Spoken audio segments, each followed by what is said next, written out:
যে বউটা ঘরে সারা দিন রান্না করে, খাওয়ার পরে সবাই তো পেট ভরে চলে যায় কাজে কাজে, রান্না মজা হয়েছে এই শব্দটাও অনেক সময় আমার বোনেরা শুনতে পায় না।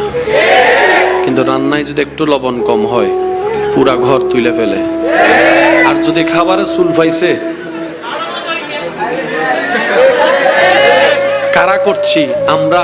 কোন আমরা যারা গত 3 সপ্তাহ 4 সপ্তাহ লাগাতার খেয়েও ভালো খাবার প্রশংসা করি নাই, অথচ সেই আমি যখন রেস্টুরেন্টে যাচ্ছি খাবারেরও প্রশংসা করছি, যিনি এনে দিচ্ছে তাকে আবার কিছু টিপসও দিয়ে দিচ্ছি, আবার সেখানে বসে ফেসবুকে লাইভ করে রিভিউ দিয়ে দিচ্ছি, আবার সেখানে স্টার মার্কও দিয়ে দিচ্ছি, আবার বের হওয়ার সময় বলছি আপনাদের খাবার সেই ইয়াম্মি ইয়াম্মি, অনেক জোশ হয়েছে।